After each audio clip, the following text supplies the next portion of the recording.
Order. My client, Alan Glueck, is here before you. If you have questions, obviously, he'll be glad to rise. If not, I'll be glad to take care of whatever I can. The respondent started his business relationship with Ms. Betchinger with the best of intentions. He thought he understood the relationship. He gave her what he thought was the appropriate guidance. He knew that guidance needed to be given. He trusted her. Did his relationship precede the UPL matter involving her, or was that the beginning of it? Or tell us, in terms of the record here, when his relationship began with her for anything. The best evidence there, Judge, or Justice, is you look to the UPL transcript, there's testimony about the business relationship finally starting at that point in time. It's happened together. And this had to do with her access to the Brazilian immigrant community? Correct. Okay. And my client, who had a successful practice in Hollywood and maintained that practice through the whole time frame, wanted to branch out. An immigration practice? As immigration as well as criminal law. And wanted to branch out into this new growing community in South Florida. Okay. Was there a sign at Aventura? Yes. That was a law office in this same place as Millennium? Yes, smaller, okay. But there. Let me ask you then that in and of itself is not a violation? No. All right. Now, if the lawyer occupies that space without paying for anything and gives advice to people come in there, is that a violation of anything? No. All right. And if the people come in and they receive advice, even on one occasion, and Millennium is the one who bills for that, and then Millennium pays the lawyer, is that a violation? Under existing case law, more than likely. Okay. Now, in this case, we at least have that, don't we? Correct. And we're going to concede, as we did in our brief, there is a flawed business relationship here. Well, I mean, that's doesn't a matter business how you relationship. stat it. Yeah. And what happened is they started with the best of intentions, but as my colleague noted, it got crazy when business picked up because of the change in the law. When you say that they started with the best of intentions, the referee issued an 85-page order. Are you quoting from the referee's findings that this started as a legitimate relationship, or is that your characterization, your point of view? Clearly my characterization and our characterization of what the evidence presented at the trial. There's nothing in evidence that says anything other than my client's testimony and Ms. Betchinger's testimony via that transcript about how the business started. Certainly and the there is evidence that happens later. The referee was free to believe or disbelieve. Certainly. Either or both. Certainly, and I don't recall, and I know I've reread this a bunch of times, but my memory as I get older is not always as clear as it should be. It's a long order. I don't believe there was any discussion in the report about anybody's intentions in the beginning. I think she just talked about there was this business and here's what happened to it. Well, let's explore this best of intentions, because we know that your client represented this lady at a UPL hearing, correct? And that there was a permanent injunction issued which said that she was not supposed to be doing these forms and giving out advice, correct? Correct. Not supposed to be giving advice, because that would be the practice of law, but if the forms were being done under his supervision. But she's not to select the forms. Correct. She's not to select the forms that have to be done in order to get this stuff done, correct? That is correct. Okay, so he opens up an office in the same space with her, calling her a paralegal, leaves her there to make all the contact with the clients, to give them the forms and make that determination about forms that needed to be filled out, and then he just signs them and goes to hearings if it's necessary. That's good intentions?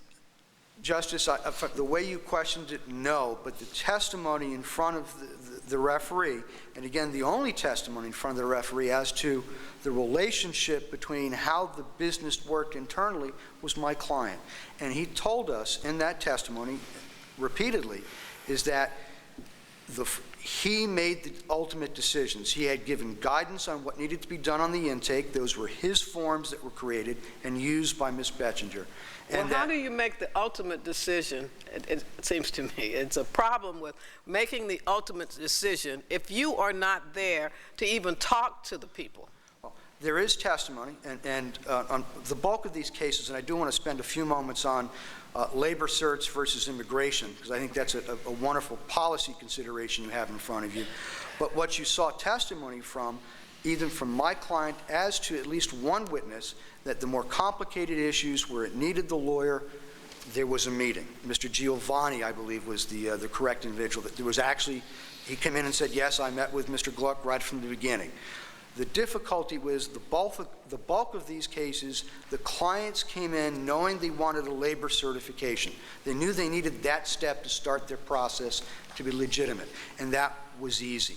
If you looked at, and I believe one of the forms is actually in evidence, and it's a simple form. Give me your name, give me your address, give me what you do for a living. Well, let's go beyond that, though, in terms of the lawyer-client relationship. All right.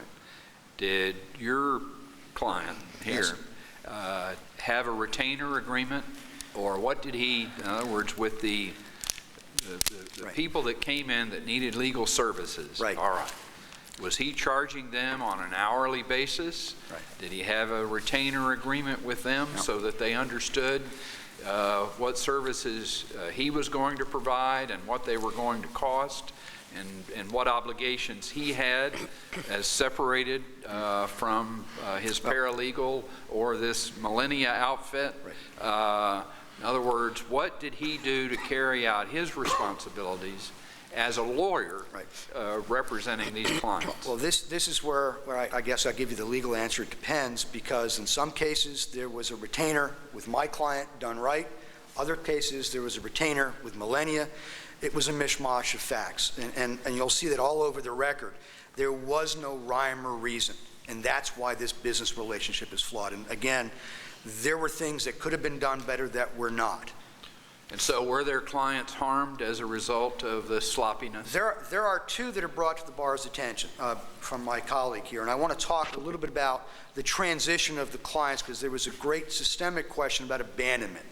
When my client realized that Ms. Benchinger was doing something bad, that day he terminated the relationship. Told her, we're not going to work together anymore. What do you mean when you say that she was doing something bad? He discovered that she had written a letter on his stationery that was not authorized by him. Was that it, though? No, that was enough. Okay. Well, that was enough for him. What about the rest of it, in terms of people coming in expecting that they were going to receive legal services by a legal professional? Right. Well, again, he thought he had it set up right, and he thought it was running smoothly. It was a bit crazy. When he saw that, he stopped, because he knew that was wrong. And what he did is he helped transition each client that wanted to go there to Mr. Kimball, a brand new lawyer.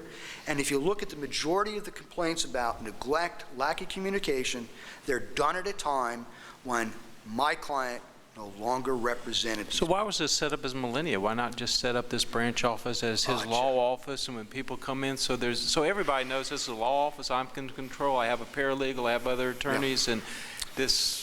That is the question, Justice Bell, because I think there was probably a very legitimate way to have set this up with better controls, better checks and balances that do not exist in this case. What findings were made by the referee that you feel that there was not evidence to support at the hearing? There are a couple pointed out in the brief, but I want to talk about the two that Bar Counsel talked about. First, we'll talk about Mr. Ramos. And you'll see in Mr. Ramos is that he did a labor certification. It failed because his employer no longer wanted to employ him. It took too long. And there's documents in evidence, correspondence that Mr. Ramos had to show that we need to go find a new employer. That's just in evidence. Well, this is not the same case where there was a Massachusetts, Florida employer instead of a Massachusetts employer? Right. That's not that one, and that happened much later in the process. But the one that, the Ramos, I believe that Mr. Arias was talking about was the one I am referring to. The other one, which is probably the one that ought to trouble the court the most because it's the most egregious, is NACOD. But if you look at the evidence in NACOD, and back to my initial thought about what do you do as a lawyer in immigration, you file what's called a G-28. That is your notice of appearance. And when you file that, you get a copy of everything that happens. That did not occur. My client never represented her on her failed marriage application. And that's what triggered the events. If you looked at all the notices, all the court orders, everything in the evidence. Well, did he all goes to represent her at all? Two areas. One, to get a replacement card when she came into the country, finished, done, off to the side. No more representation. And she never came back to the office after that? Never came back to Mr. Glueck. Her testimony... Did she come to the Millennia Her location? testimony was hard to decipher. She didn't have any checks. She didn't have any retainers. And there was no way to say what she did. She didn't recall, but she thought that this man was her lawyer. Well, it's convenient, and he did do something later for her, which was another attempted labor certification, but that was concluded because she got remarried. Mr. Kimmel was processed. Well, where is there some evidence in the record that she was put on clear notice that I am representing you strictly on this aspect of your immigration issues? That's done and terminated. Now, you have to look someplace else. Where is there anything in this record to demonstrate? Sure, if I can show you the trail. And this is the one that, what was detained for 7 months? Clearly awful thing happened.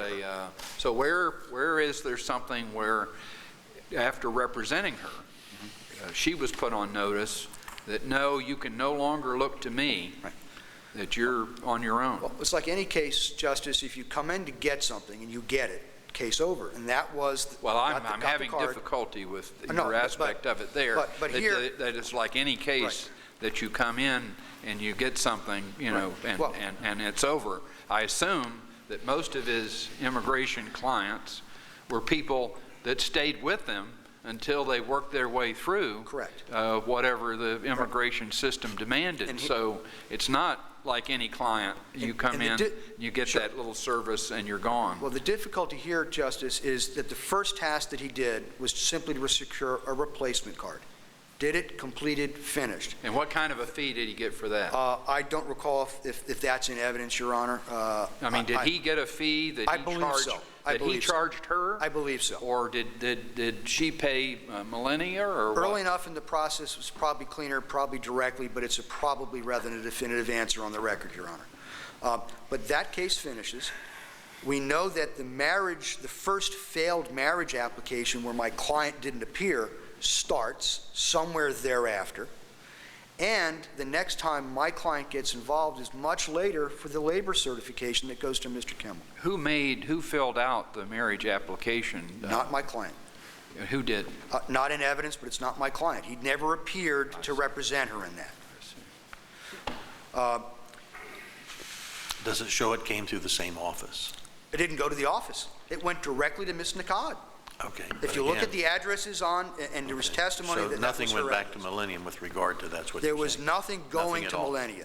More than likely, again, it's our spin on the facts, and again, it's spin. It's not in it. Never really said that Ms. Nakad was doing that herself, and said otherwise. But that's all we can say is interpret. There are a couple of things that probably need to be addressed, and I do want to talk about. I want to make sure that you address the issue of sanctions here. That's exactly where I was going. Okay. Thank you very much. I've got about a minute and a half. I really want to get there. The referee recommended 3 years. Correct. I believe, and the bar seeks disbarment. Correct. And what do you cross appeal on? Are you saying it should be less? Two thoughts. If you do not overturn any of the facts, regretfully, we find that the 3-year suspension is appropriate under existing case law. If, however, you believe, and there's one more caveat I'll put to that in a moment, but if you believe that some of these facts are not supported by the record, we believe a lesser suspension is important. I want to finish by talking a little bit about it seems to me, though, since it's the bar that has appealed and they're seeking disbarment, that you just may want to, realizing this time is short, but if we find all the facts to be true, then why isn't disbarment? If you look at the two primary cases in this area, they're both briefed fully, Beach and Abrams. And they're different on the facts a little bit, but one was Abrams was a year suspension. In that case, the attorney had no connection to any of the case. It did no work but rubber stamp. And I contradict my colleague here that the evidence shows my client did more than rubber stamp. In the Beach case, we're talking about the